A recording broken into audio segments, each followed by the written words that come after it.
Acudió a abortar a las 6 semanas, pero descubrió que estaba embarazada de trillizos del rey vampiro. La pantalla del ecógrafo parpadeaba con 3 latidos que pulsaban en perfecta sincronía. Lo que la clínica no sabía era que los descendientes de los vampiros solo podían sobrevivir en un útero humano una vez cada siglo, y que su padre quemaría todos los hospitales para protegerlos. Los dedos de Mara trazaron los bordes del formulario de admisión, con la tinta negra manchando ligeramente, donde sus palmas sudorosas habían presionado demasiado contra el papel. La sala de espera olía a desinfectante industrial y a algo más, algo metálico que le provocaba un nudo en el estómago más allá de las náuseas matutinas habituales. Ya había estado allí antes, hacía 3 años, cuando el susto del embarazo con Marcus resultó ser una falsa alarma. Pero esta vez era diferente. Esta vez, las luces fluorescentes le parecían demasiado brillantes, proyectando sombras duras que se movían cuando no las miraba directamente. Las otras mujeres de la sala de espera estaban sentadas en un silencio cauteloso, cada una envuelta en su propia burbuja de decisiones y consecuencias, pero Mara se sentía expuesta, como si unos ojos invisibles siguieran cada uno de sus movimientos. Volvió a comprobar la hora de la cita, aunque la había memorizado hacía horas. Dorothy Elena Vázquez, 2:30 p.m. Consulta y procedimiento. Las palabras se le nublaron al leerlas. Su visión se nubló por un cansancio que no podía explicar. 6 semanas de embarazo de una noche que apenas podía recordar. Fragmentos de memoria que afloraban como los restos de un naufragio. La inauguración de la galería del amigo de Marcus, el champán que sabía demasiado dulce y unos ojos tan oscuros que parecían tragarse la luz. Recordaba haber bailado, la presión de la mano de un desconocido en la parte baja de su espalda, la forma en que le susurró su nombre como si la conociera desde hacía siglos. Todo lo demás permanecía oculto tras una niebla que parecía casi deliberada, como si su mente se negara a procesar lo que había sucedido. La recepcionista la llamó por su nombre y el corazón de Mara latía con fuerza contra sus costillas mientras seguía a la enfermera por un pasillo lleno de carteles motivacionales sobre la salud de la mujer y la elección reproductiva. La sala de ecografías era más pequeña de lo que esperaba, dominada por la máquina que le mostraría lo que crecía dentro de su cuerpo. La técnica, una mujer de mediana edad, con ojos amables y manos firmes, ayudó a Mara a subirse a la camilla y comenzó la rutina familiar de gel, presión y búsqueda. Pero cuando la sonda encontró lo que buscaba, la expresión de la mujer pasó de la calma profesional a la confusión y luego a algo parecido a la alarma. 3 latidos distintos llenaron la sala. No era el ritmo aleteo de pájaro que Mara esperaba, sino algo más profundo, más resonante, que latía en perfecta sincronía, como un círculo de tambores en su útero. La técnica ajustó la máquina, comprobó la configuración y lo intentó de nuevo, pero el resultado siguió siendo el mismo. 3 latidos, increíblemente fuertes, durante 6 semanas, cada uno distinto, pero armonizando con los demás en un patrón que parecía casi musical. La sala se enfrió, el aire acondicionado se puso en marcha con un repentino silbido que hizo temblar a Mara a pesar del gel caliente sobre su piel. Afuera, las nubes se acumulaban a una velocidad antinatural, ocultando el sol de la tarde que había estado brillando minutos antes y sumiendo la sala en un crepúsculo prematuro. Las manos de la técnica temblaban mientras llamaba a la doctora Vázquez, con la voz tensa y un pánico apenas controlado. Mara sintió que algo se movía dentro de su pecho. Una sensación de tirantez, como si unos hilos invisibles se tensaran, conectándola con algo vasto y antiguo que se agitaba en los límites de su conciencia. La máquina de ultrasonidos comenzó a parpadear, con líneas estáticas recorriendo la pantalla. Y luego, con un repentino estallido de ozono y chispas, se apagó por completo, dejándolos en la oscuridad, solo rota por la luz de emergencia que se encendió con una cruda eficiencia roja. La doctora Vázquez llegó en cuestión de minutos, y su presencia cambió inmediatamente la energía de la sala, pasando del pánico a una urgencia controlada. Era más joven de lo que Mara esperaba, tal vez 40 años, con el cabello plateado recogido en un severo moño y unos ojos que parecían ver más de lo que debían. Ordenó pruebas adicionales, análisis de sangre que normalmente tardarían días en procesarse, pero que de alguna manera estuvieron listos en una hora. Los resultados hicieron palidecer a la doctora mientras estudiaba los informes. Niveles hormonales que desafiaban toda explicación médica, actividad celular que sugería un rápido desarrollo y marcadores genéticos que no coincidían con nada en las bases de datos estándar. En todo el edificio, las cámaras de seguridad comenzaron a fallar una tras otra. Sus imágenes se cortaban o se volvían completamente negras, como si una fuerza invisible se moviera por los pasillos, desactivando la tecnología a cada paso. Mara se sentía cada vez más desconectada de su cuerpo, viéndose a sí misma responder preguntas sobre su historial médico y las circunstancias de su concepción, mientras parte de su mente se desviaba hacia algo que la llamaba desde las sombras. Cuando la doctora Vázquez le sugirió que se quedara en observación, Mara aceptó a pesar de que todos sus instintos le gritaban que huyera. La clínica le daba mala espina, estaba cargada de electricidad que le ponía la piel de gallina y le hacía doler los dientes. Intentó llamar a Marcus desde la sala de recuperación, pero su teléfono estaba muerto, la pantalla estaba negra y no respondía a pesar de que esa mañana estaba completamente cargado. El teléfono fijo de la habitación solo emitía estática. Y cuando pidió usar el teléfono de la recepción de enfermería, este también falló misteriosamente. Por la noche, cuando el Dr. Vázquez finalmente le dio el alta, todo el edificio parecía el epicentro de una tormenta invisible. Mara recogió sus cosas y se dirigió al aparcamiento, con sus pasos resonando en el silencio artificial que lo envolvía todo. Su coche, un Honda fiable que nunca le había dado problemas, se negaba a arrancar. El motor ni siquiera arrancaba, como si todos los componentes electrónicos simplemente hubieran dejado de funcionar. Se sentó en el asiento del conductor, con las manos agarradas al volante, luchando contra el impulso de gritar o llorar, o ambas cosas, cuando sintió que alguien la observaba. La presencia era inconfundible. Un peso en el aire que le hacía sentir un cosquilleo en la piel. Se giró y él salió de entre las sombras de dos pilares de hormigón, moviéndose con una gracia fluida que parecía curvar la luz a su alrededor. Era tan hermoso que dolía mirarlo directamente, con pómulos marcados y piel pálida que parecía brillar con luz propia, cabello oscuro que absorbía el resplandor fluorescente de las luces del techo. Pero fueron sus ojos los que le cortaron la respiración, oscuros como el espacio entre las estrellas, antiguos de una manera que hablaba de siglos en lugar de décadas. Llevaba un traje negro perfectamente entallado que probablemente costaba más que su alquiler mensual, pero se movía como alguien cómodo con la violencia a pesar de su apariencia civilizada. Cuando hablaba, su voz tenía un acento que ella no podía identificar, algo europeo y antiguo, refinado por siglos de uso. Se acercó a su coche con pasos lentos y deliberados, y ella se encontró incapaz de moverse, atrapada no por el miedo, sino por un reconocimiento que iba más allá de la memoria. Llamó suavemente a la ventanilla, y cuando ella la bajó con manos que temblaban a pesar de sus esfuerzos por mantener la calma, él sonrió con auténtico remordimiento en lugar de satisfacción depredadora. Sin pedir permiso, abrió la puerta y se arrodilló a su lado, extendiendo una mano hacia su abdomen con reverente cuidado.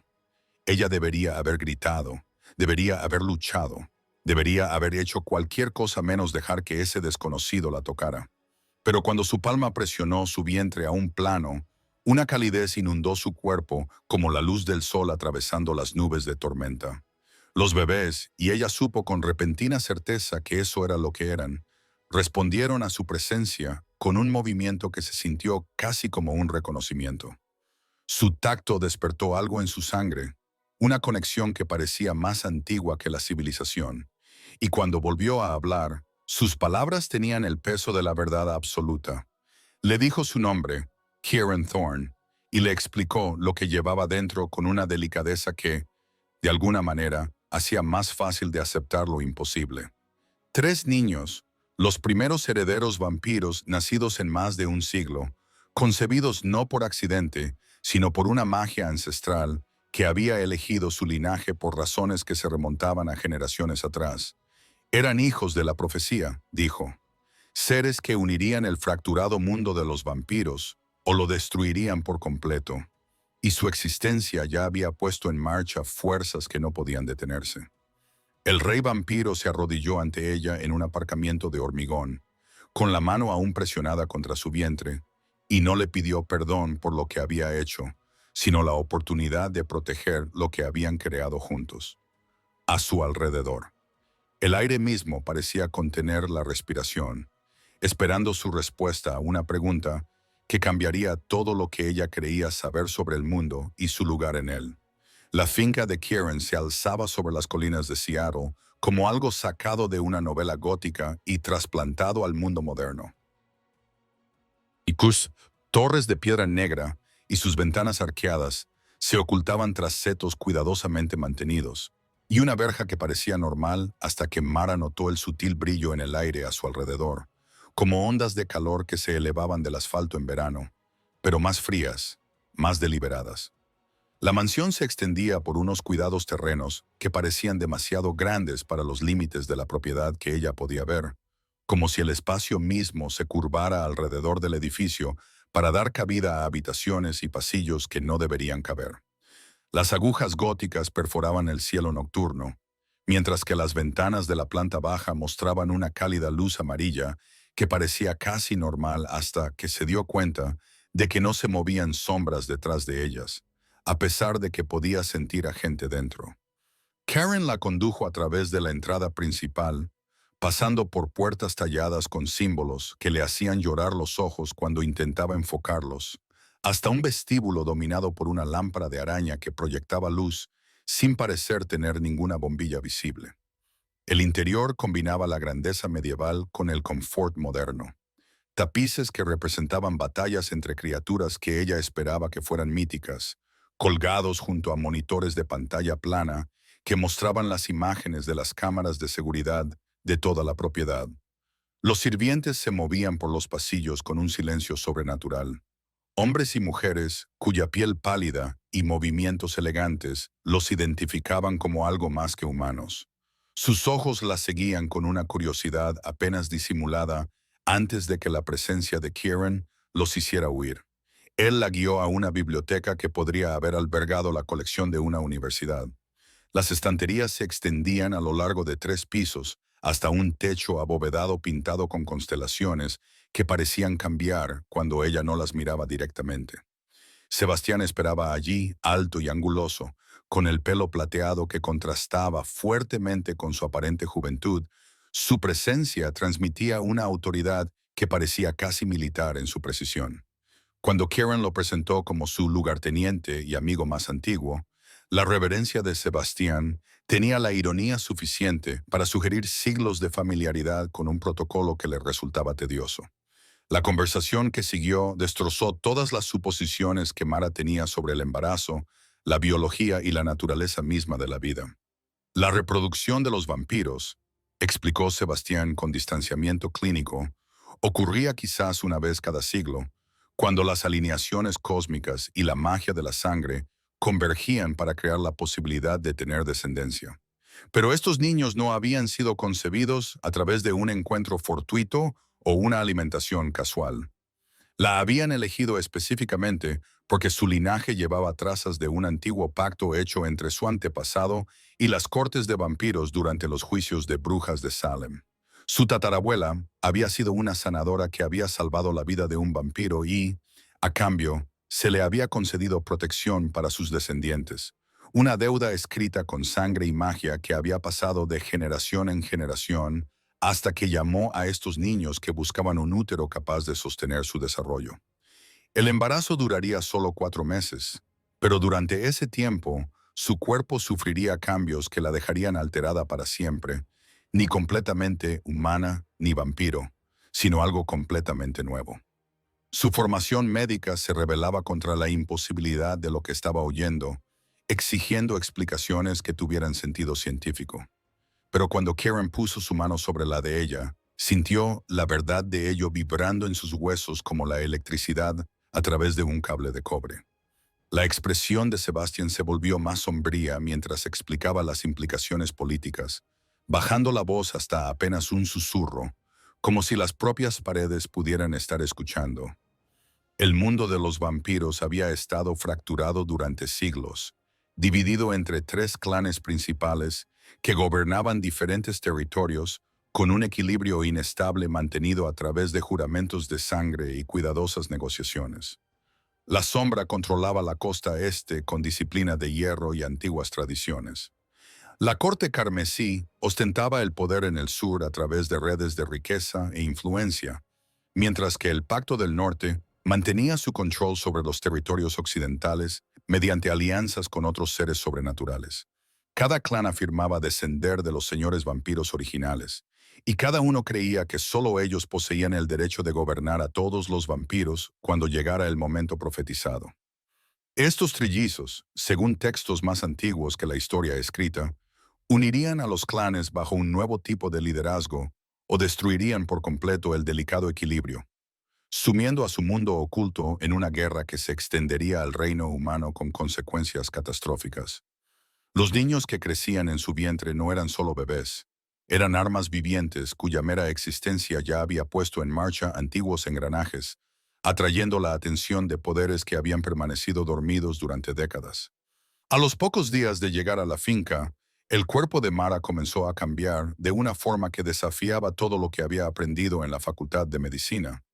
Las transformaciones comenzaron de forma sutil, pero se aceleraron con cada hora que pasaba, hasta que se sintió como una extraña en su propia piel. Primero se agudizaron sus sentidos. Los sonidos se volvieron tan claros que podía oír conversaciones 3 pisos más abajo. Sus sentidos se volvieron tan vívidos que podía rastrear a personas individuales a través de la mansión por sus firmas únicas de jabón y piel y algo más profundo, algo que latía con vida. Los colores se volvieron más saturados. El mundo adquirió un brillo casi doloroso que la obligó a usar gafas de sol, incluso en interiores, hasta que sus ojos se adaptaron a procesar espectros de luz que nunca antes había percibido. Su fuerza aumentó gradualmente. Pequeñas cosas como abrir frascos que antes le resultaban difíciles se volvieron fáciles. Luego, cambios más grandes, como aplastar accidentalmente una taza de café al agarrarla con demasiada fuerza, la cerámica desmoronándose entre sus dedos como arena. Pero el cambio más inquietante fue emocional. Una creciente conciencia de las 3 personalidades distintas que se desarrollaban dentro de ella. Cada una ya mostraba trazas de temperamento y preferencias que se sentían más como compañeras de cuarto que como fetos en desarrollo. Una de ellas, a la que empezó a considerar la más tranquila, irradiaba paz y parecía responder a la música moviéndose en suaves ondas que casi parecían un baile. Otra rebosaba curiosidad y energía, siempre activa, siempre explorando los límites de su útero, con pequeñas manos y pies que le daban patadas en las costillas con cada vez más fuerza. La tercera seguía siendo más misteriosa, más tranquila, pero de alguna manera más mayor, con una presencia que transmitía una sabiduría que parecía imposible dada su juventud. Durante su primera cena formal con el círculo íntimo de Kieran, sentada a una mesa que podría haber acogido un banquete medieval, mientras los camareros traían platos que no podía identificar, Mara experimentó lo que Kieran más tarde llamó su primera llamada de sangre. Comenzó como una sutil conciencia de los puntos de pulso de todos los presentes en la sala. El ritmo de los corazones latiendo y los pechos a su alrededor se volvió casi hipnóticamente fascinante. Pero la fascinación se convirtió rápidamente en hambre, una necesidad consciente que comenzó en su estómago y se extendió por su cuerpo como el fuego, centrándose en el joven sirviente que rellenaba los vasos de agua con manos que temblaban ligeramente bajo su mirada cada vez más depredadora. El impulso de atacar llegó sin previo aviso, una oleada de instinto primario que la hizo levantarse de la silla antes de que la mano de Kieran se cerrara alrededor de su muñeca, con una presión suave pero inquebrantable, su voz atravesando la sed de sangre con tranquila autoridad mientras la guiaba de vuelta a su asiento y hacía una señal a los sirvientes para que se retiraran. El hambre se desvaneció tan rápido como había llegado, dejándola temblando y horrorizada, mientras los demás vampiros de la mesa fingían que no había pasado nada y continuaban su conversación sobre disputas territoriales y regulaciones de los bancos de sangre, como si ella no acabara de estar a punto de agredir a una persona inocente. Más tarde, a solas con Kieran en su estudio privado, mientras la lluvia golpeaba las ventanas que mostraban una vista de las luces de la ciudad esparcidas como diamantes, él le explicó la llamada de la sangre con el tono paciente de alguien que había guiado a otros a través de transiciones similares. Los niños eran vampiros, y a medida que se hicieran más fuertes, necesitarían más de lo que su sangre humana podía proporcionarles. Así que su cuerpo se estaba adaptando para poder alimentarlos adecuadamente, desarrollando instintos depredadores que garantizarían su supervivencia, incluso a costa de su humanidad. Pero el hambre podía controlarse, canalizarse y satisfacerse por otros medios que no requerían que ella dañara a inocentes, y él le enseñaría esas técnicas a medida que avanzara su embarazo. Su propia historia surgió gradualmente durante esas conversaciones nocturnas, 3 siglos de existencia que comenzaron con una pérdida y continuaron por deber más que por deseo. Su primera esposa había muerto en la plaga que asoló Londres en el siglo XVII, llevándose consigo cualquier esperanza que él tuviera de tener hijos o ser feliz, dejándolo gobernar las cortes vampíricas por obligación más que por ambición. Había estado solo durante tanto tiempo que había olvidado lo que se sentía al preocuparse por el bienestar de alguien más que por su utilidad política.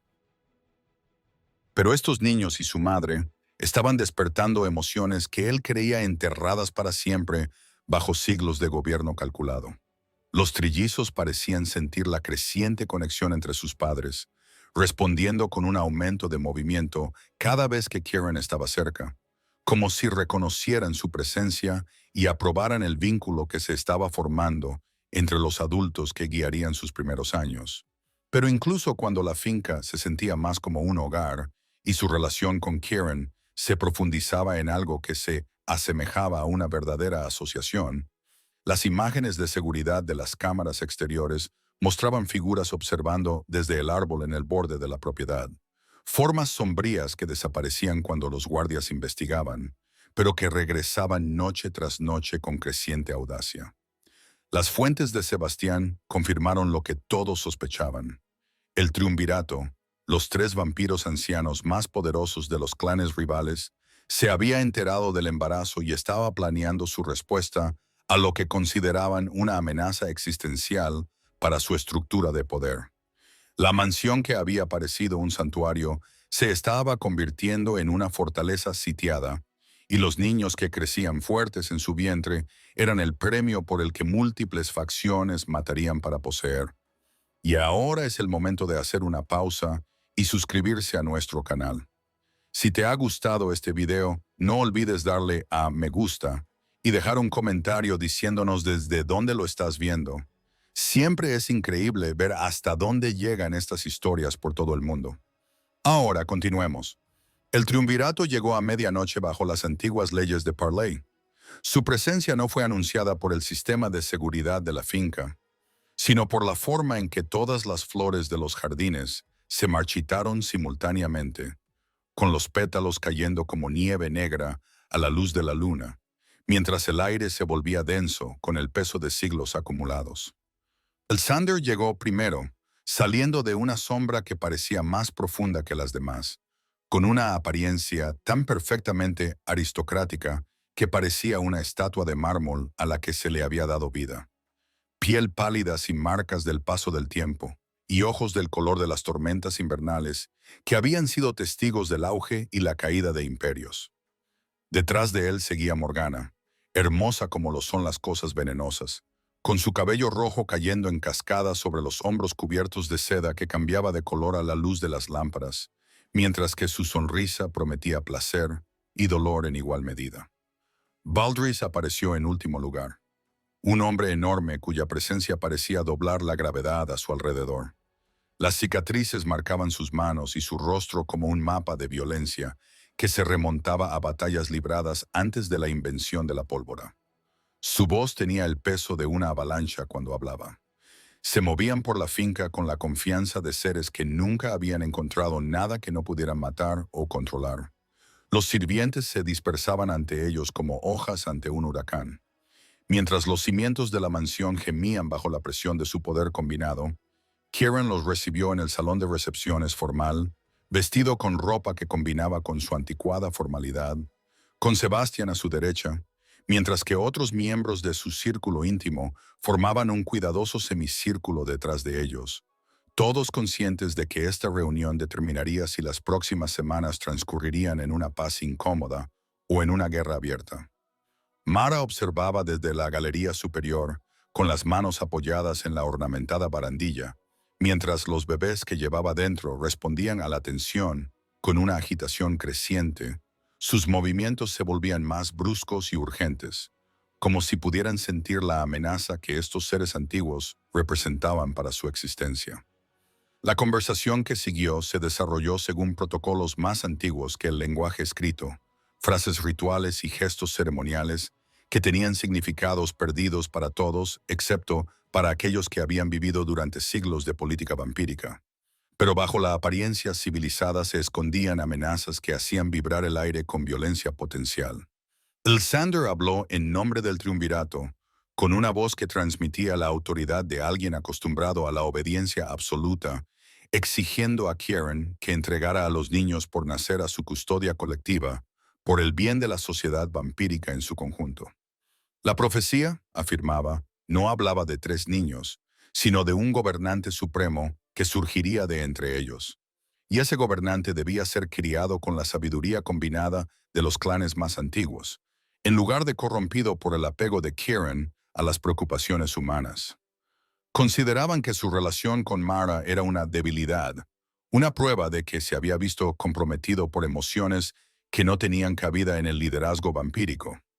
Y se preguntaban si alguien capaz de formar tales vínculos poseía la crueldad necesaria para guiar a su pueblo a través de los desafíos que se avecinaban. La contribución de Morgana vino envuelta en palabras melosas que apenas ocultaban el veneno que había debajo, sugiriendo que la propia Mara representaba un riesgo para la seguridad, cuya presencia continuada ponía en peligro no solo a los hijos, sino también el secreto que protegía a la sociedad vampírica del descubrimiento humano. Valdrus permaneció en silencio durante la mayor parte del intercambio, pero cuando finalmente habló, sus palabras tenían el peso de la autoridad militar, describiendo las fuerzas a su mando y las consecuencias de la resistencia con la eficiencia desapasionada de alguien que había orquestado innumerables conflictos a lo largo de la historia. El ultimátum llegó con precisión teatral, 7 días para que Kieran tomara una decisión, 7 días antes de que volvieran a reclamar lo que consideraban legítimamente suyo, independientemente de su cooperación. Mientras se preparaban para marcharse, la temperatura de la sala bajó 20 grados Celsius y se formó escarcha en las ventanas a pesar del calor de la tarde de finales de primavera. Su partida fue tan dramática como su llegada, e infinitamente más ominosa en sus implicaciones. Esa noche, incapaz de dormir a pesar del agotamiento que se había convertido en su compañero constante, Mara deambulaba por los pasillos de la mansión como un fantasma. Sus sentidos agudizados captaban fragmentos de conversaciones susurradas y los sutiles sonidos de los preparativos para un asedio Pero estos niños y su madre estaban despertando emociones que él creía enterradas para siempre bajo siglos de gobierno calculado. Los trillizos parecían sentir la creciente conexión entre sus padres, respondiendo con un aumento de movimiento cada vez que Kieran estaba cerca, como si reconocieran su presencia y aprobaran el vínculo que se estaba formando entre los adultos que guiarían sus primeros años. Pero incluso cuando la finca se sentía más como un hogar y su relación con Kieran se profundizaba en algo que se asemejaba a una verdadera asociación, las imágenes de seguridad de las cámaras exteriores mostraban figuras observando desde el árbol en el borde de la propiedad. Formas sombrías que desaparecían cuando los guardias investigaban, pero que regresaban noche tras noche con creciente audacia. Las fuentes de Sebastián confirmaron lo que todos sospechaban.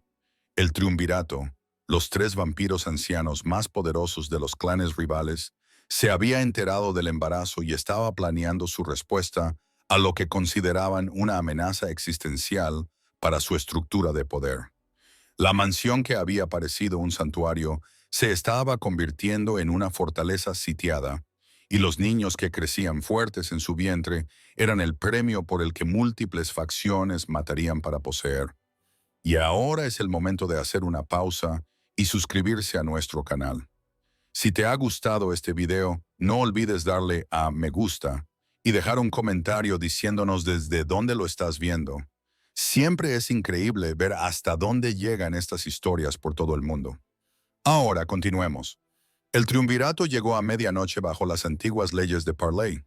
Su presencia no fue anunciada por el sistema de seguridad de la finca, sino por la forma en que todas las flores de los jardines se marchitaron simultáneamente, con los pétalos cayendo como nieve negra a la luz de la luna, mientras el aire se volvía denso con el peso de siglos acumulados.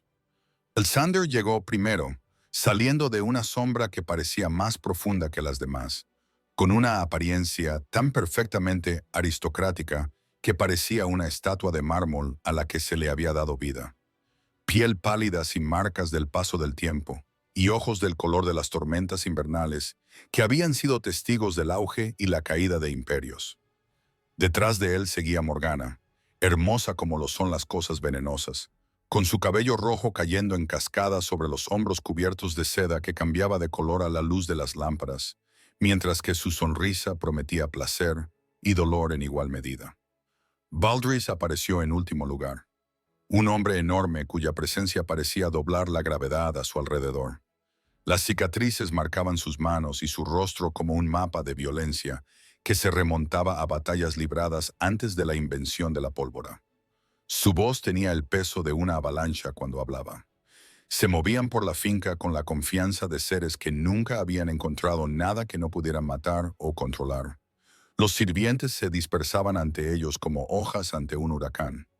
Mientras los cimientos de la mansión gemían bajo la presión de su poder combinado, Kieran los recibió en el salón de recepciones formal, vestido con ropa que combinaba con su anticuada formalidad, con Sebastian a su derecha, mientras que otros miembros de su círculo íntimo formaban un cuidadoso semicírculo detrás de ellos, todos conscientes de que esta reunión determinaría si las próximas semanas la forma en que su embarazo se manifestaba de forma diferente a como debería a apenas 2 meses, los sutiles cambios en su postura y sus movimientos que denotaban una fuerza y una conciencia que antes no tenía. La había rastreado a través de los registros del hospital y las transacciones de la tarjeta de crédito, siguiendo un rastro que habría sido imposible de reconstruir si no fuera por sus habilidades investigativas y la desesperación que le provocaba preocuparse genuinamente por su bienestar. Sus preguntas fueron inicialmente sutiles, pero luego se volvieron cada vez más urgentes a medida que sus respuestas evasivas no lograban satisfacer sus crecientes sospechas. La conversación se volvió cada vez más tensa, ya que ella intentaba explicar su situación sin revelar los elementos sobrenaturales que podrían parecer delirios para alguien que no estuviera preparado para tales revelaciones. Sus medias verdades y sus cuidadosas omisiones solo le convencieron de que ella se encontraba en algún tipo de problema que requería ser rescatada, en lugar de la compleja realidad de las decisiones que habían transformado por completo su forma de entenderse a sí misma y su lugar en el mundo. Cuando él se ofreció a ayudar a criar a los niños como si fueran suyos, prometiendo proporcionarle la estabilidad y la vida normal que ella siempre había dicho querer, sintió que algo se rompía dentro de su pecho.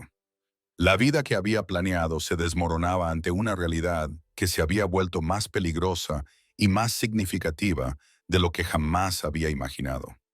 Su propuesta la obligó a elegir no solo entre 2 hombres, sino entre 2 versiones completamente diferentes de sí misma.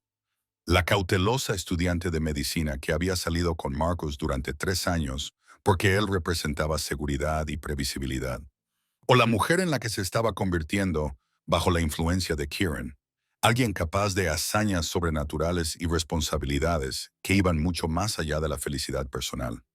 La confrontación alcanzó su punto álgido cuando Marcus, frustrado por su continua resistencia a lo que él consideraba una solución obvia, intentó guiarla físicamente hacia su coche, cerrando la mano alrededor de su muñeca con la autoridad que siempre le había molestado durante su relación.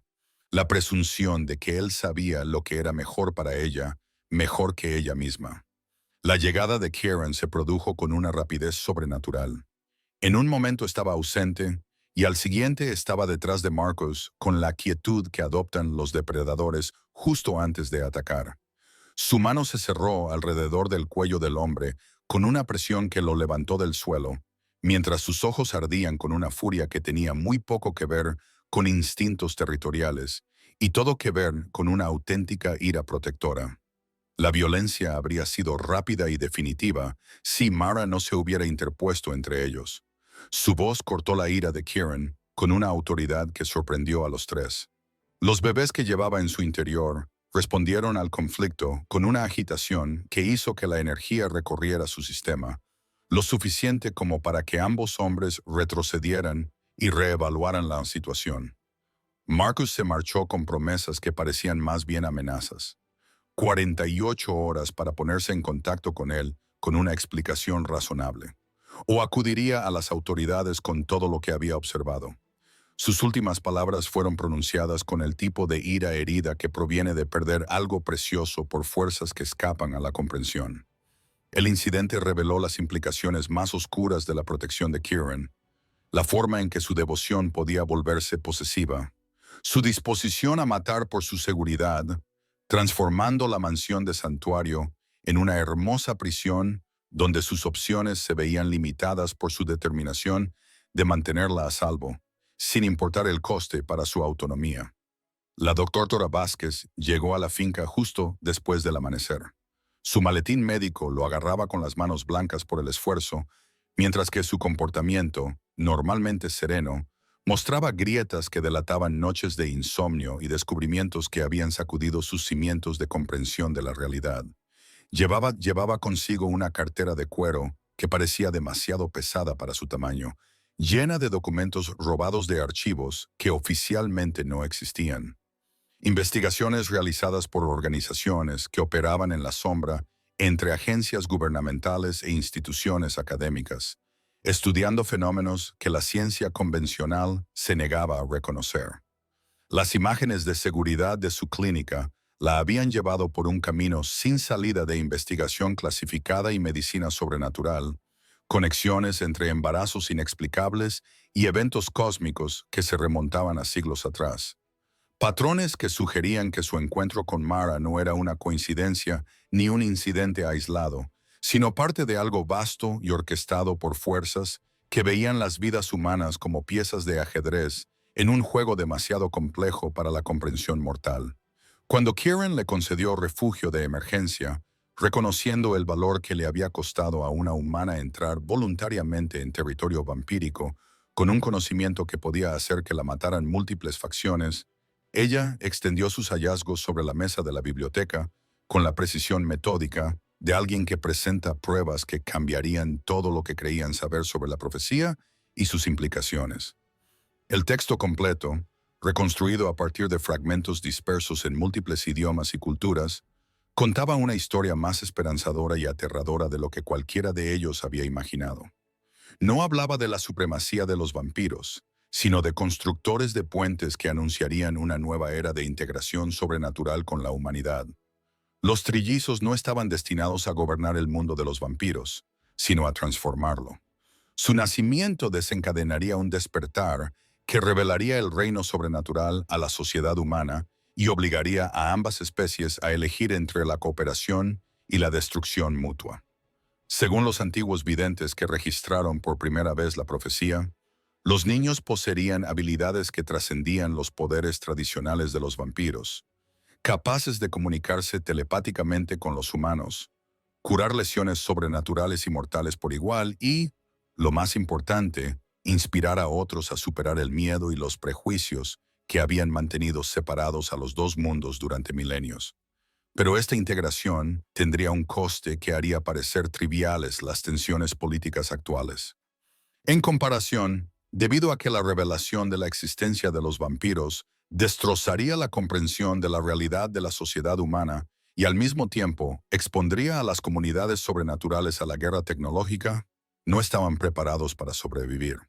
Los niños solo podrían cumplir su destino si su madre decidía llevarlos a término con pleno conocimiento de lo que esa elección desencadenaría, porque la magia que los sostenía requería un sacrificio voluntario en lugar de una cooperación ignorante.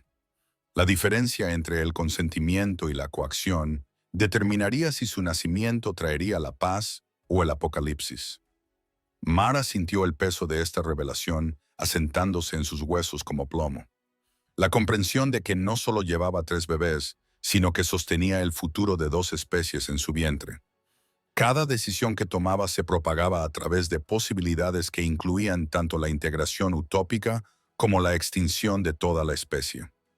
Los niños respondieron a su confusión emocional con un movimiento que se sentía casi como un consuelo, su presencia palpitando con una conciencia que parecía demasiado avanzada para su etapa de desarrollo, como si comprendieran la magnitud de su destino y trataran de consolar a la mujer cuyo cuerpo los traería a un mundo preparado para el cambio o les negaría por completo la existencia. La investigación del Dr. Vázquez reveló complicaciones adicionales que hacían que las maniobras políticas de los clanes de vampiros parecieran disputas de jardín de infancia, ya que otras especies sobrenaturales tenían sus propias profecías y agendas. Manadas de hombres lobo que veían a los niños vampiros como una amenaza para sus acuerdos territoriales.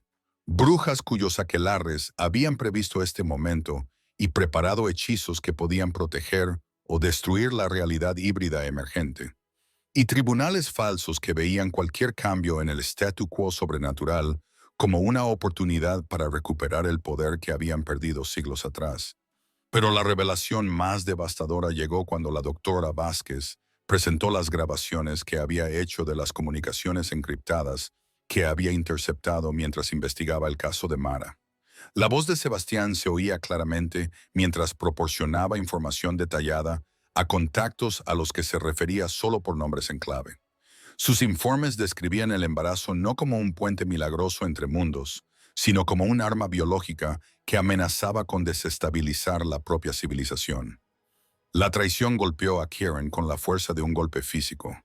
3 siglos de confianza y amistad se desmoronaron cuando se dio cuenta de que su lugarteniente más leal había estado socavando sistemáticamente su seguridad mientras preparaba el camino para lo que Sebastián creía que sería una intervención necesaria para evitar un apocalipsis sobrenatural. Las grabaciones revelaron la profundidad de la convicción de Sebastián de que los niños representaban una amenaza existencial que justificaba cualquier medio necesario para impedir su nacimiento. Entre sus contactos no solo había cazadores de vampiros, sino también agentes gubernamentales y especialistas militares que habían estado vigilando la actividad sobrenatural y preparándose para el día en que el mundo oculto saliera finalmente a la luz. A través de los sistemas de seguridad de la mansión, pudieron ver los resultados de la recopilación de información de Sebastián. Sombras oscuras se movían por el bosque que rodeaba la finca, mientras que las imágenes térmicas revelaban las posiciones de los equipos de francotiradores y las unidades de mando móviles que habían establecido un perímetro diseñado para contener, en lugar de asaltar, lo que sugería que el objetivo principal era la captura y no el exterminio. Las fuerzas del triunvirato habían llegado simultáneamente. Vampiros antiguos lideraban contingentes de seguidores leales que veían la presencia militar como una amenaza y una oportunidad. Sus propias líneas de asedio formaban un complejo enfrentamiento a 3 bandas en el que soldados humanos, vampiros tradicionales y los leales a Kieran se enfrentaban a través de una tierra de nadie que crepitaba de tensión y violencia apenas contenida. El propio Sebastián había desaparecido de la finca en algún momento de la noche, dejando solo una carta que Kieran leyó en voz alta, con una voz que temblaba de furia y dolor, explicando su convicción de que los niños desencadenarían una guerra que destruiría a ambas especies y que sus muertes eran un sacrificio necesario para evitar miles de millones de víctimas. La mansión se había convertido en el centro de una guerra fría sobrenatural, con Mara y sus hijos nonatos como el premio por el que múltiples facciones matarían para poseer o destruir. El peso de sus agendas rivales presionaba contra las defensas de la finca como una tormenta que se avecinaba y que podía desatarse en cualquier momento con resultados catastróficos. En el repentino silencio que siguió a las revelaciones del doctor Vázquez, Mara sintió que los bebés se movían con creciente urgencia, y sus movimientos transmitían emociones que ella estaba aprendiendo a interpretar con tanta claridad como el lenguaje hablado: miedo y determinación, y algo que se parecía casi a la anticipación, como si estuvieran ansiosos por nacer, a pesar del caos que les esperaba en un mundo que no estaba preparado para su existencia. La elección que tenía ante sí se cristalizó con terrible claridad: huir de la finca y arriesgarse a perder a los niños por el estrés y la violencia, o permanecer en lo que se había convertido en la zona cero de un conflicto que remodelaría el mundo sobrenatural, independientemente del resultado. Su decisión tendría consecuencias que resonarían a lo largo de la historia, las comprendiera plenamente o no. La profecía exigía un sacrificio voluntario, pero no especificaba si ese sacrificio era su propia vida, la vida de sus hijos, o la cómoda ilusión de que los humanos y los vampiros podían seguir coexistiendo en la ignorancia de la verdadera naturaleza de cada uno.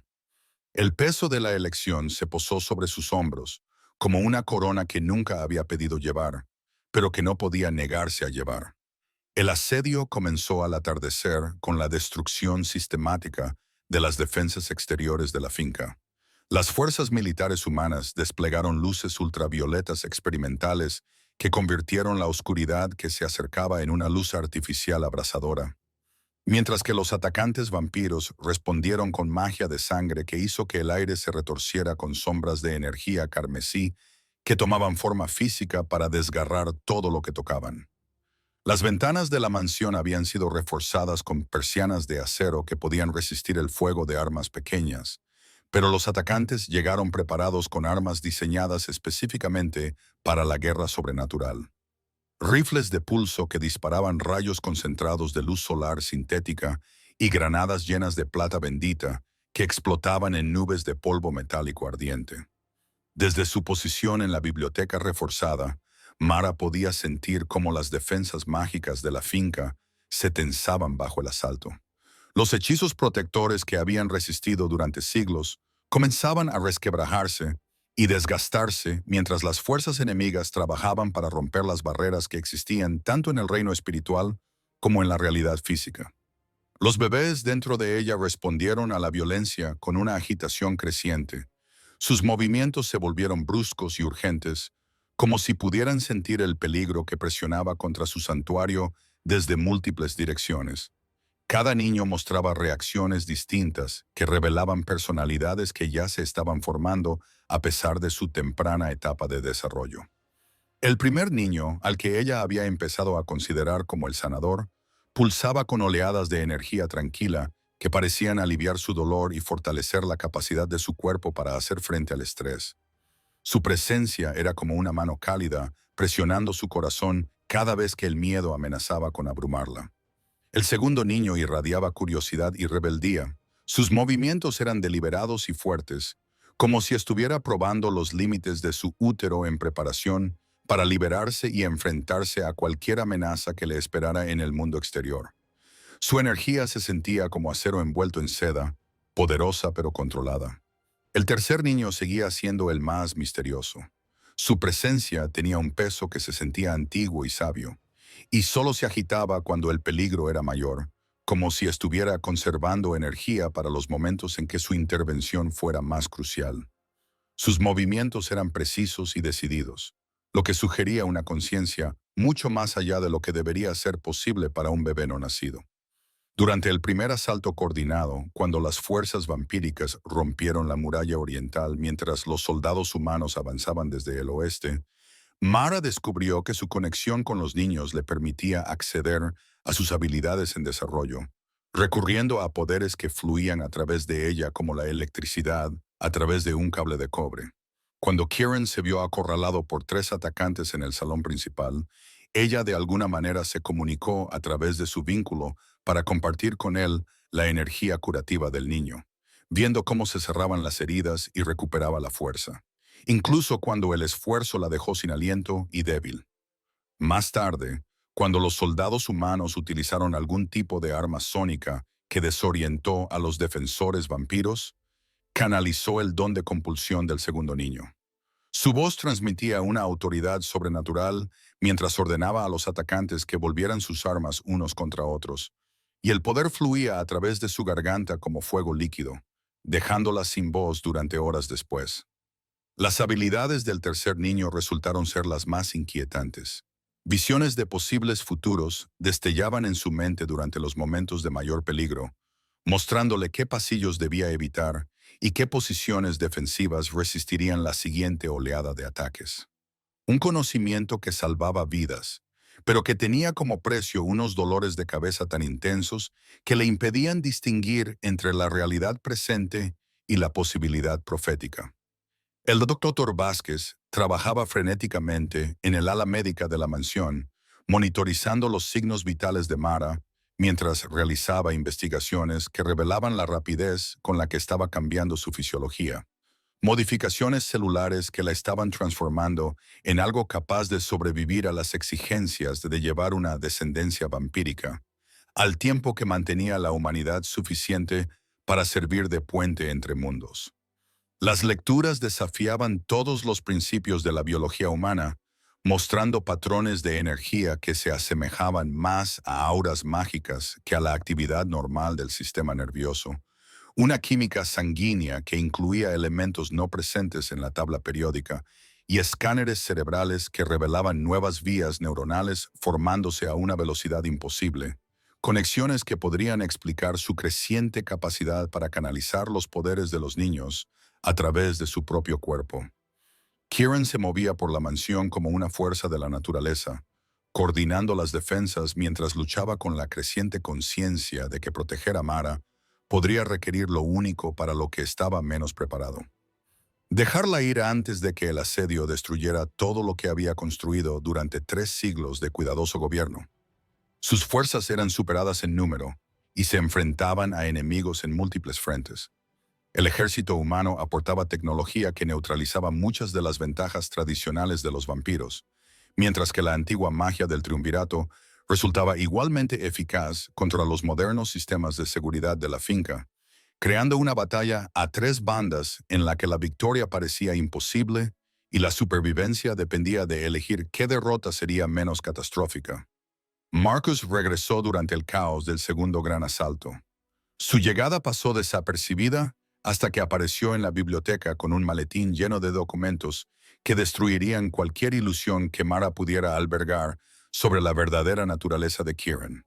Pruebas recopiladas por agencias gubernamentales que habían estado vigilando la actividad sobrenatural durante décadas sin revelar su conocimiento al público en general. Los archivos contenían fotografías que abarcaban siglos, recortes de periódicos sobre misteriosas desapariciones en ciudades donde Kieran había mantenido residencias y testimonios de supervivientes que describían a un señor vampiro, cuyos métodos para mantener el orden incluían ejecuciones públicas y asesinatos políticos que eliminaban a cualquiera que amenazara su autoridad. Marcus extendió las pruebas sobre la mesa con la precisión metódica de alguien que presenta un caso legal. Con voz firme, a pesar de los sonidos de la batalla que resonaban en otras partes de la mansión, explicó cómo las agencias de inteligencia habían rastreado los movimientos de Kieran a través de registros históricos y vigilancia satelital, construyendo un perfil de alguien cuya imagen pública, como gobernante reformado, ocultaba siglos de brutalidad que hacían parecer aficionados a los dictadores modernos en comparación. Los documentos incluían transcripciones de comunicaciones interceptadas que revelaban la participación de Kieran en la desaparición de un vampiro disidente, registros financieros que mostraban cómo había acumulado riqueza a través de negocios que explotaban el tráfico de personas y declaraciones de testigos que describían rituales que requerían sacrificios humanos para mantener sus poderes sobrenaturales. Un patrón de violencia que se remontaba a sus primeros días como señor vampiro y continuaba hasta el presente. A pesar de sus afirmaciones de moderación civilizada, Marcus había venido preparado con algo más que acusaciones, presentando documentos legales que ofrecían a Mara protección gubernamental a cambio de su testimonio sobre actividades sobrenaturales, inmunidad judicial y reubicación en una instalación segura donde pudiera dar a luz bajo supervisión médica, al tiempo que proporcionaba información que ayudaría a la humanidad a prepararse para la inevitable revelación del mundo oculto. La oferta la obligó a enfrentarse a la incómoda realidad de que sus sentimientos por Kieran podrían ser el resultado de una influencia sobrenatural y no de una emoción genuina. La posibilidad de que las habilidades de los vampiros incluyeran formas de manipulación mental, lo suficientemente sutiles como para convencer a las víctimas de que actuaban por libre albedrío, cuando en realidad respondían a una presión psicológica cuidadosamente elaborada. El enfrentamiento alcanzó su punto álgido cuando unas explosiones sacudieron los cimientos de la mansión. Los atacantes finalmente rompieron las defensas interiores, mientras Mara sentía los primeros dolores agudos de un parto prematuro. Los bebés respondieron a la crisis intentando nacer, a pesar de estar a semanas de completar su desarrollo. Sus instintos de supervivencia se impusieron al calendario biológico que debería haber regido su crecimiento. Kieran llegó a la biblioteca y encontró a Marcus intentando llevar a Mara a un lugar seguro. Los instintos protectores del hombre humano entraron en conflicto con las respuestas territoriales del vampiro, lo que casi desembocó en violencia antes de que la emergencia médica prevaleciera sobre la animosidad personal. El examen del Dr. Vázquez reveló que los trillizos estaban intentando nacer antes de tiempo, ya que su naturaleza sobrenatural les permitía acelerar su desarrollo más allá de los parámetros normales, pero no lo suficiente como para garantizar su supervivencia si nacían en su estado actual, lo que creaba una crisis en la que cualquier intervención conllevaba el riesgo de matar a la madre, a los niños o a ambos. La decisión a la que se enfrentaba Kieran se cristalizó con terrible claridad cuando las alarmas sonaron en toda la mansión y los sonidos de la lucha se hicieron más cercanos. Salvar a Mara permitiendo el parto prematuro y aceptar que los niños probablemente morirían, o intentar mantener el embarazo mediante una intervención mágica que podría matarlo en el proceso, pero que daría a los trillizos la oportunidad de alcanzar la viabilidad. Sin dudarlo, comenzó el ritual que canalizaría su propia fuerza vital hacia Mara y los niños.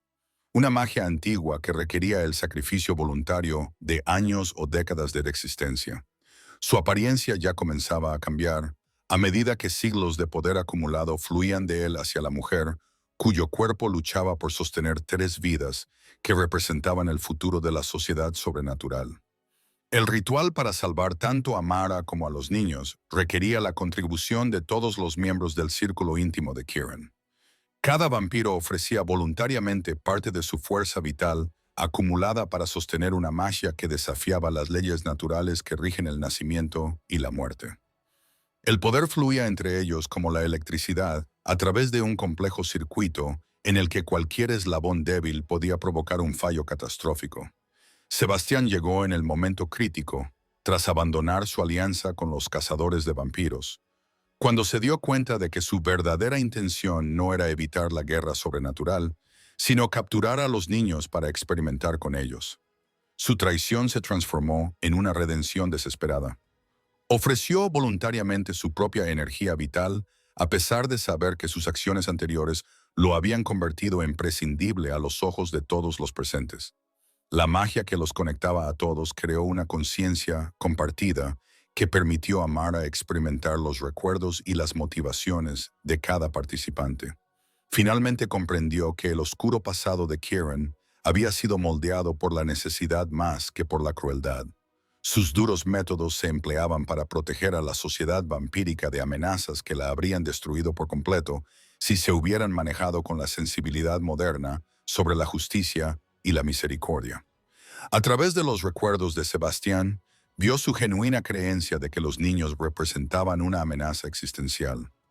Su recopilación de información estaba motivada por el temor de que su nacimiento desencadenara una guerra que acabaría con la extinción de ambas especies.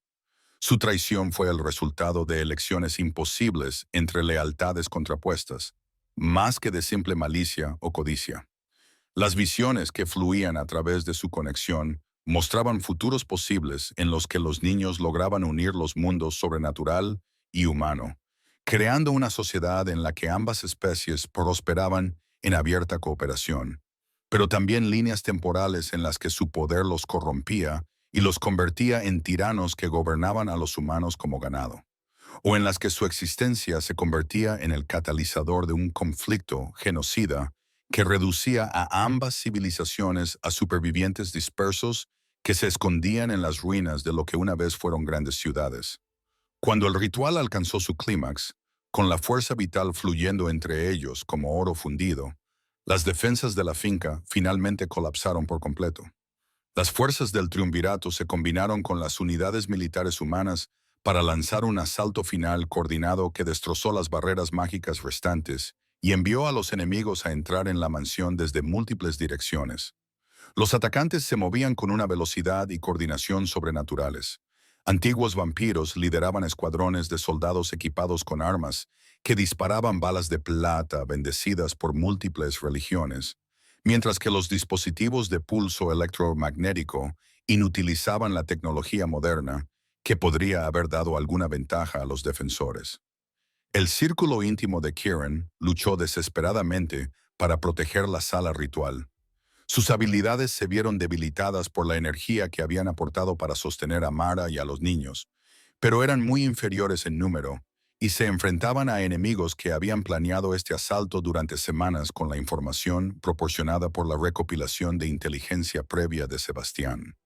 Las paredes de la mansión comenzaron a derrumbarse bajo el bombardeo sostenido de armas que combinaban la ingeniería militar con mejoras sobrenaturales.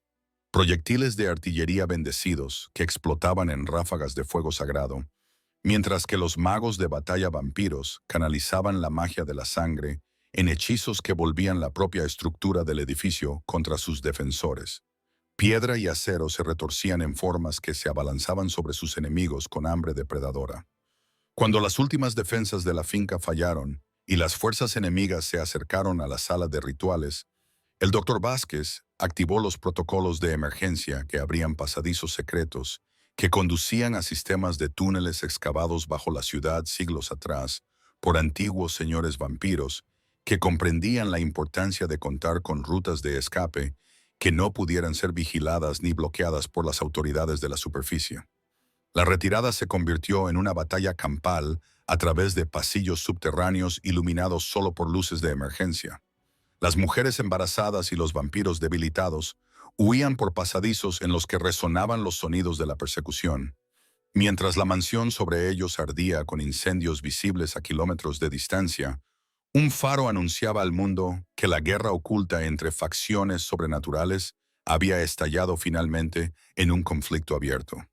Los túneles bajo Seattle se extendían por kilómetros en direcciones que desafiaban los mapas oficiales de infraestructura de la ciudad, excavados en la roca por señores vampiros que habían comprendido siglos atrás que la supervivencia requería rutas de escape invisibles para las autoridades humanas. Pasadizos que conectaban refugios, bancos de sangre y territorios neutrales que existían en los espacios entre el reconocimiento oficial y el secreto total.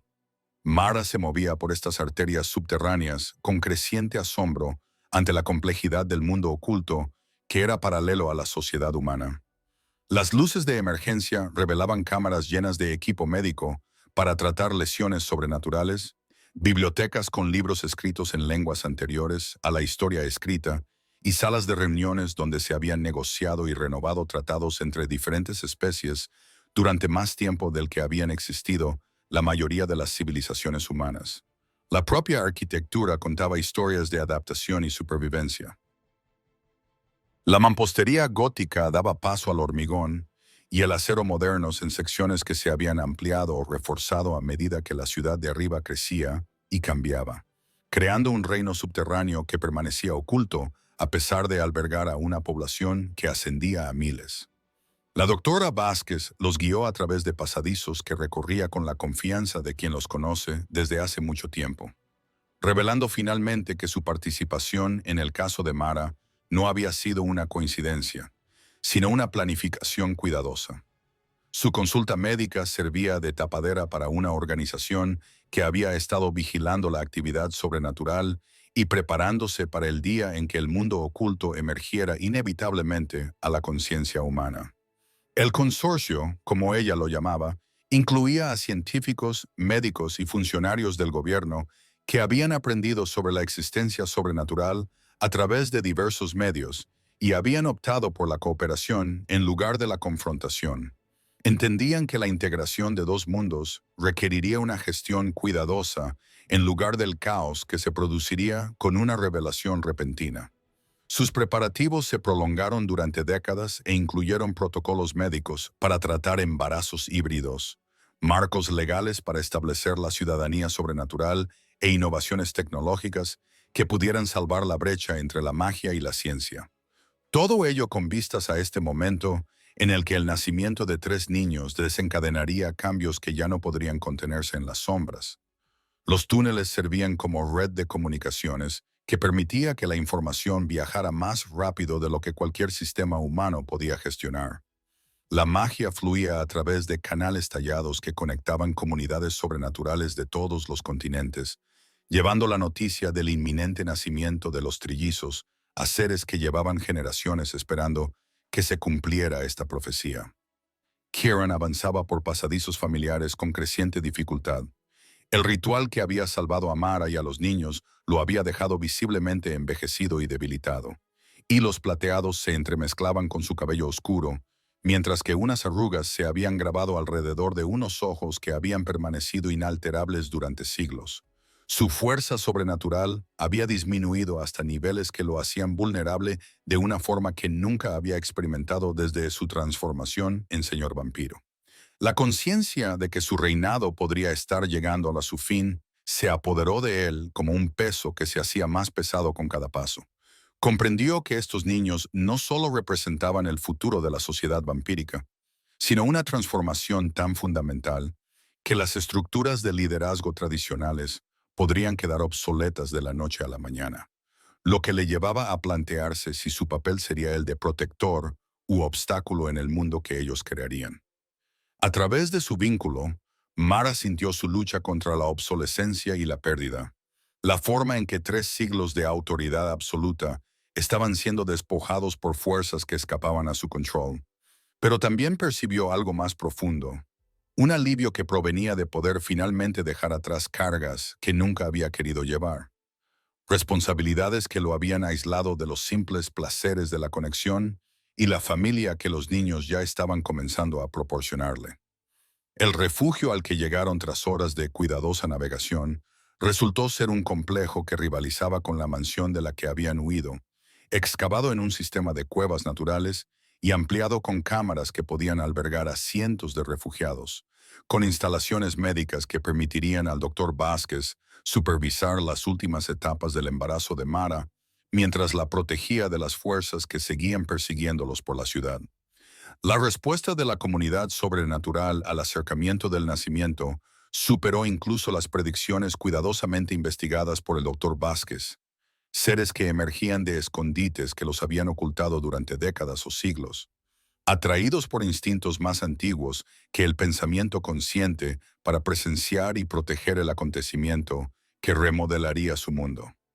Una manada de hombres lobo llegó primero, liderada por Elena Blackwood, cuya disputa territorial con Kieran 3 décadas antes casi había estallado en una guerra abierta antes de resolverse mediante negociaciones que establecieron el actual sistema de tratados sobrenaturales.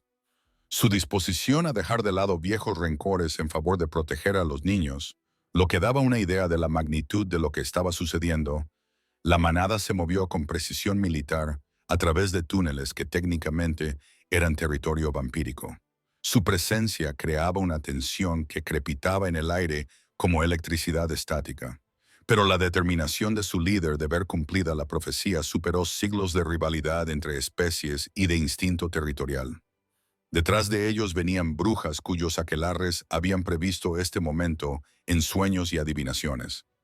Llevaban artefactos y componentes de hechizos que serían necesarios para el nacimiento sobrenatural.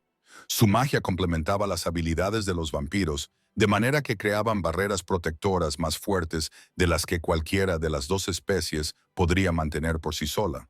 Incluso algunos humanos habían tomado partido en el conflicto.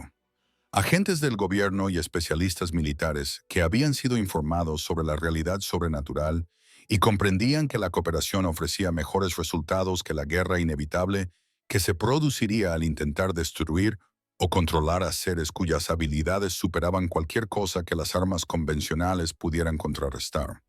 Pero el triunvirato también había estado reuniendo aliados.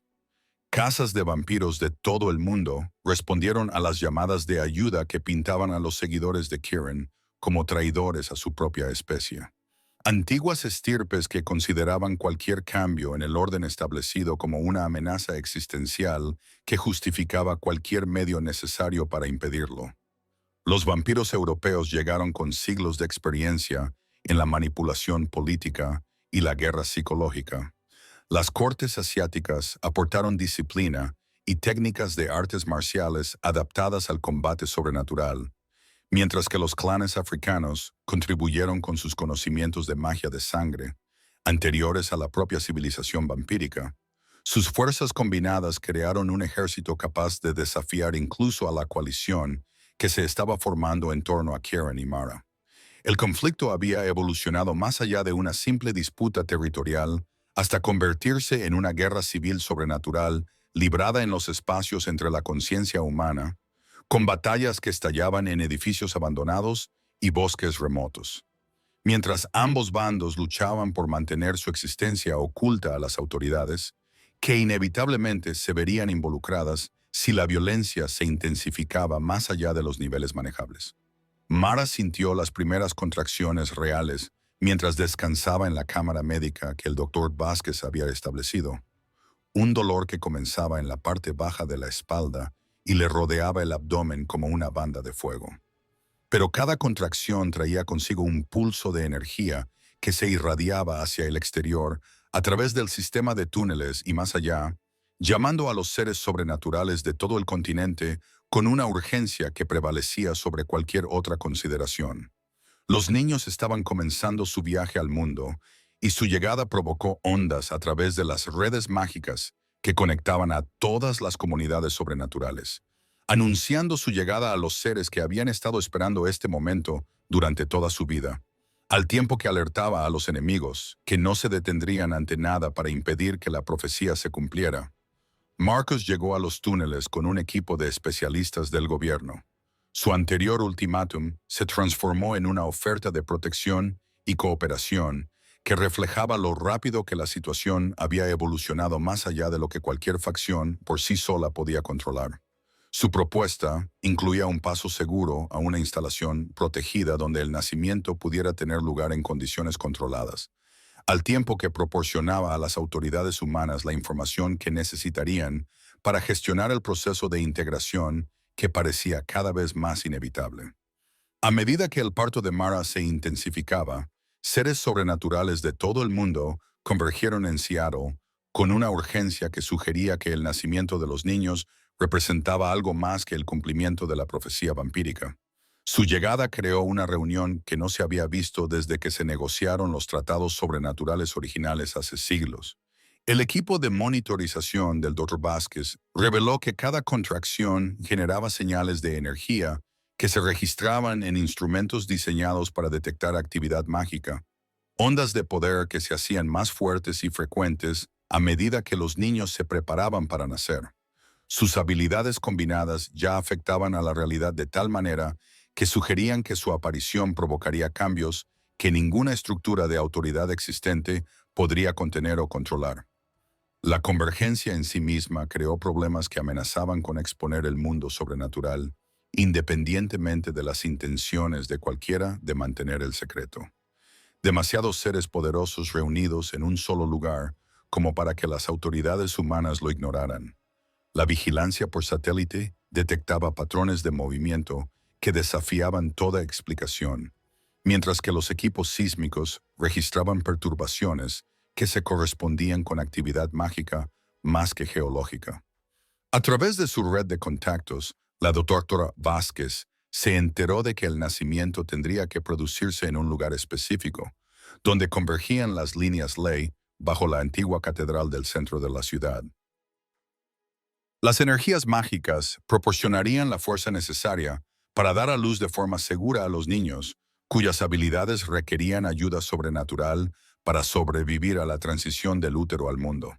Pero la información recopilada por el equipo de Marcus reveló que el triunvirato había anticipado este requisito y había posicionado a sus fuerzas alrededor de la catedral en una trampa diseñada para capturar a los niños en el momento de su nacimiento, sabiendo que el control sobre los recién nacidos les proporcionaría influencia sobre todas las comunidades sobrenaturales que se habían comprometido a protegerlos. El acercamiento final a la catedral se convirtió en una carrera desesperada entre fuerzas rivales. Kieran guiaba a sus seguidores, debilitados pero decididos, a través de los pasadizos subterráneos de la ciudad, mientras que por encima de ellos, los aliados del triunvirato tomaban posiciones que les permitirían controlar el acceso al lugar sagrado. La batalla que estalló alrededor de la catedral atrajo a participantes de todo el espectro sobrenatural. Antiguos vampiros que ejercían poderes capaces de arrasar manzanas enteras de la ciudad se enfrentaban a hombres lobo cuyas tácticas de manada se habían perfeccionado a lo largo de siglos de conflicto. Mientras, las brujas canalizaban hechizos que convertían el clima en un arma, y las fuerzas gubernamentales intentaban contener la violencia que amenazaba con extenderse al mundo humano con consecuencias catastróficas. Mara sentía que los niños respondían al caos con creciente urgencia. Sus movimientos se volvían más coordinados, como si se prepararan para defenderse incluso antes de nacer.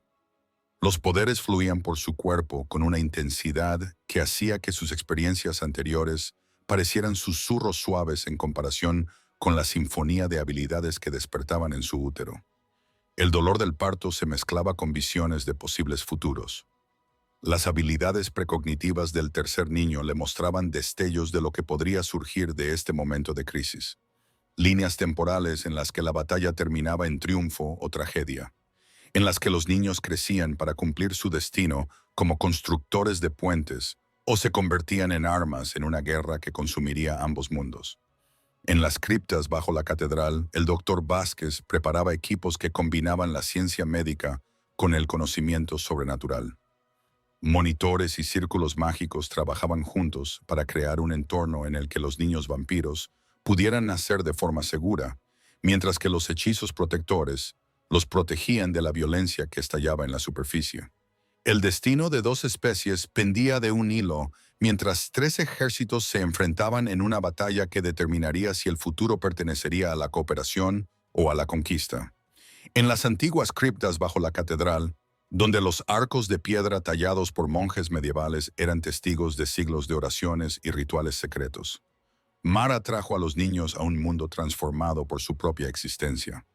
El nacimiento tuvo lugar mientras la batalla se libraba en la superficie, con los sonidos de la guerra sobrenatural filtrándose a través de las capas de piedra consagrada y tierra bendita. El doctor Thor Vázquez había creado un santuario que combinaba tecnología médica de vanguardia con magia protectora más antigua que la historia escrita. Los monitores controlaban los signos vitales, mientras que las brujas mantenían círculos de poder que protegían a los recién nacidos de la violencia que amenazaba con consumir la ciudad. La convergencia de la ciencia y la brujería creaba un entorno en el que los partos imposibles podían producirse de forma segura a pesar del caos que los rodeaba.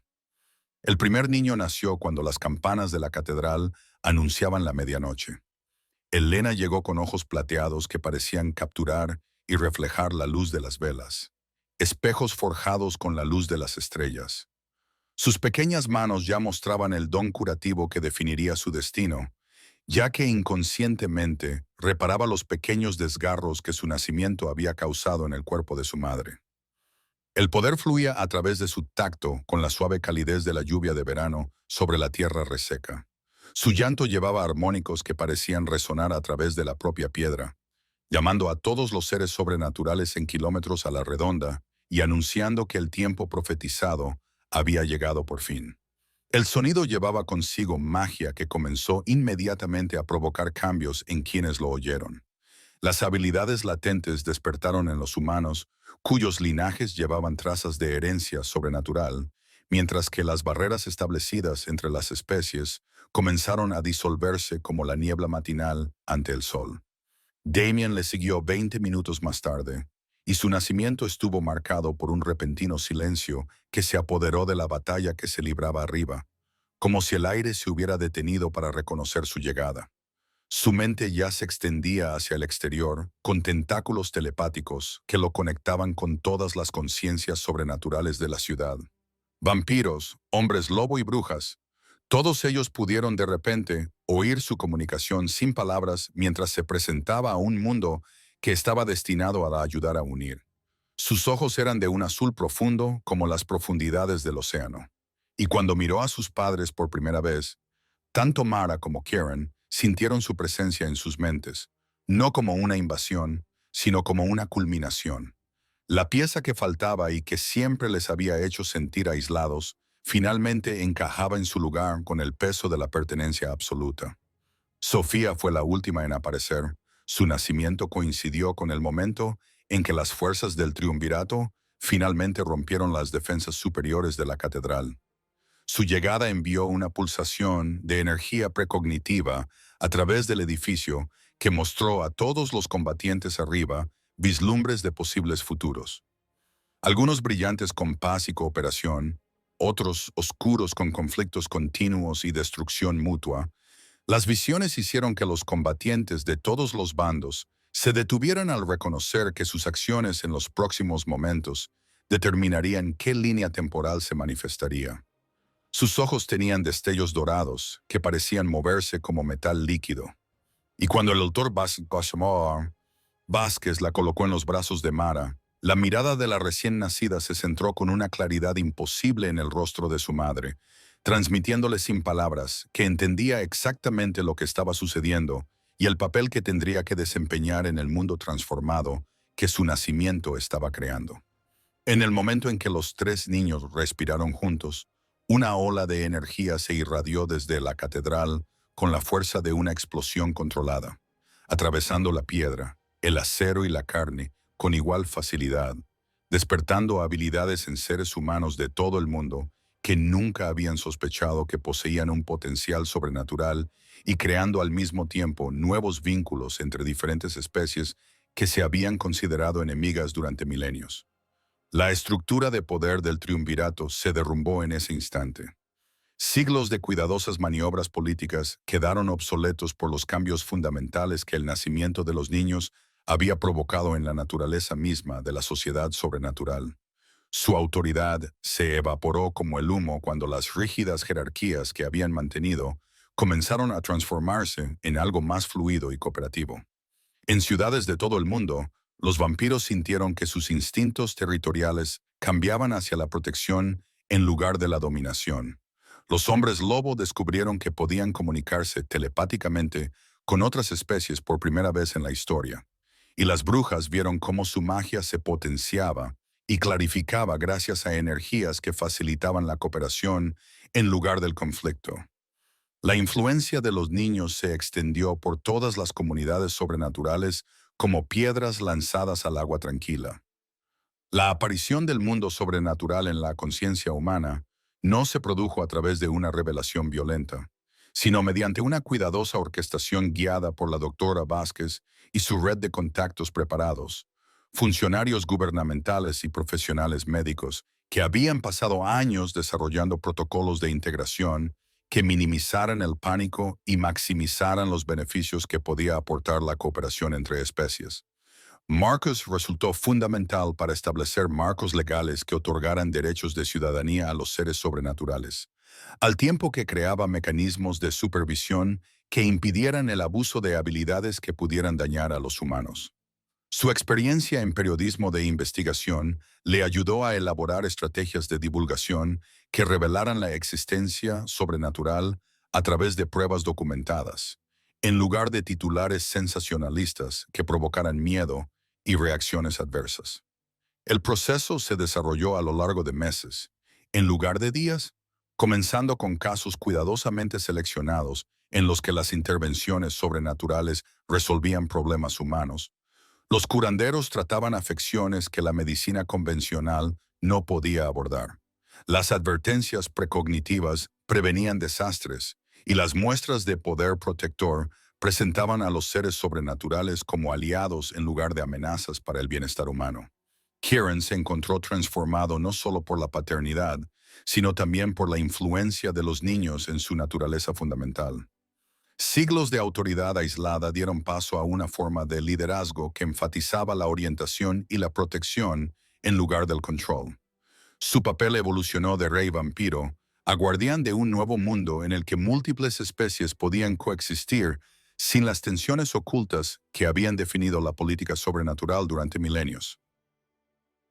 Los propios niños se desarrollaron con una rapidez notable, mostrando una inteligencia y una conciencia que superaban los hitos normales del desarrollo, al tiempo que mostraban una comprensión instintiva de su papel como puentes entre mundos. El Elena se sentía atraída por cualquier criatura herida, con toques curativos que parecían tan naturales como respirar. Damien facilitaba la comunicación entre seres que nunca antes habían podido entenderse, y Sofía ofrecía vislumbres de futuros positivos que fomentaban la cooperación, al tiempo que advertía contra los caminos que conducían al conflicto y la división.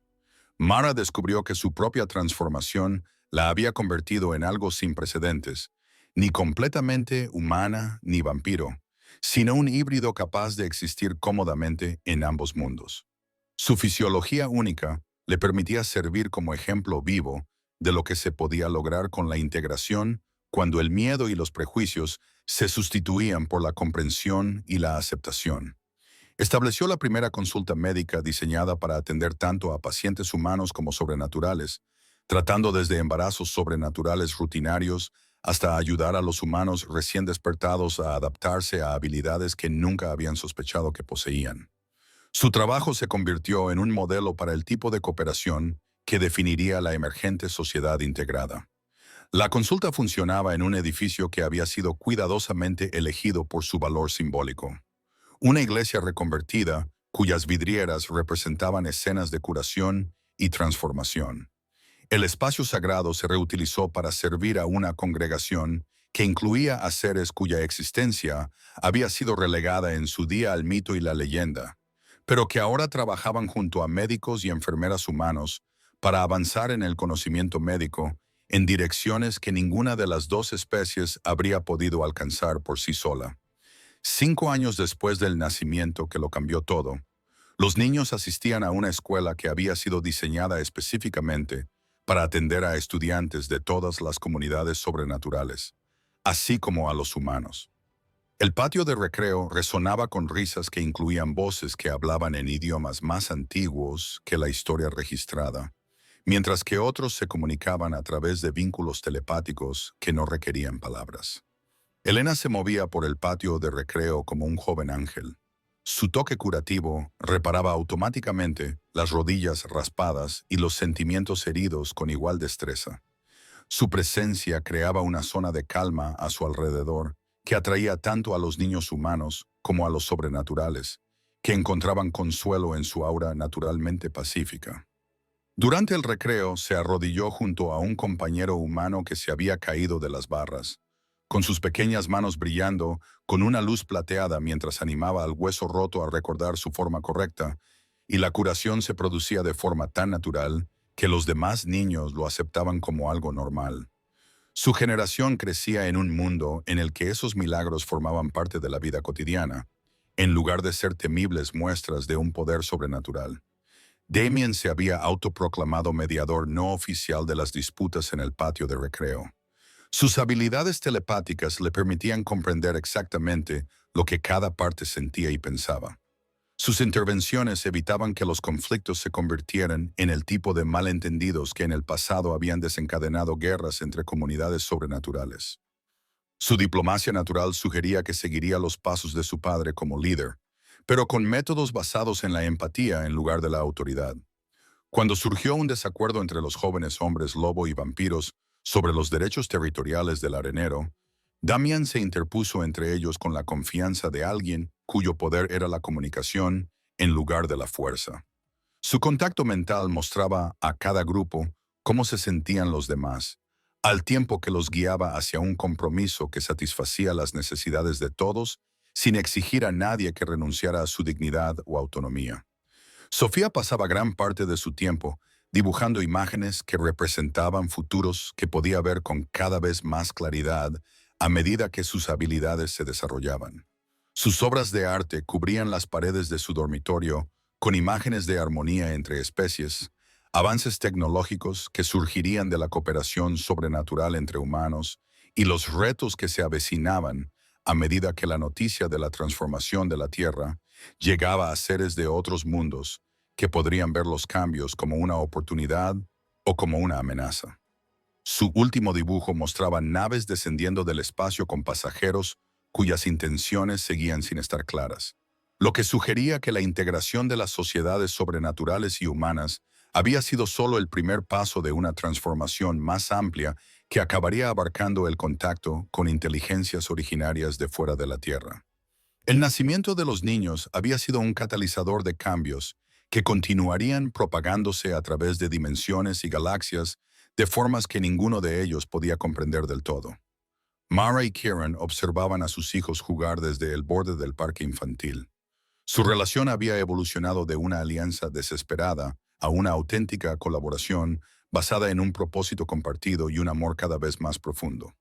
La crisis que los había unido se transformó en la base de una vida que ninguno de los dos había imaginado posible cuando los mundos sobrenatural y humano existían en una separación temible.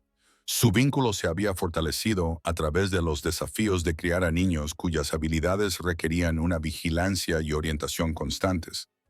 Aprendieron juntos cómo cultivar poderes que podían remodelar la realidad, al tiempo que se aseguraban de que los trillizos desarrollaran la sabiduría y la compasión necesarias para usar esas habilidades de manera responsable a medida que maduraban y se convertían en los líderes que estaban destinados a ser. El mundo que los rodeaba seguía cambiando y adaptándose. La tecnología humana avanzaba gracias a la colaboración con el conocimiento sobrenatural, mientras que las antiguas tradiciones mágicas encontraban una nueva relevancia al abordar problemas que la ciencia por sí sola no podía resolver. La integración creaba innovaciones que mejoraban la vida de todos, al tiempo que habría posibilidades que ninguna de las dos especies podría haber logrado por separado. El futuro se extendía brillante y prometedor, a pesar de los desafíos que los dibujos de Sofía sugerían que aún estaban por venir.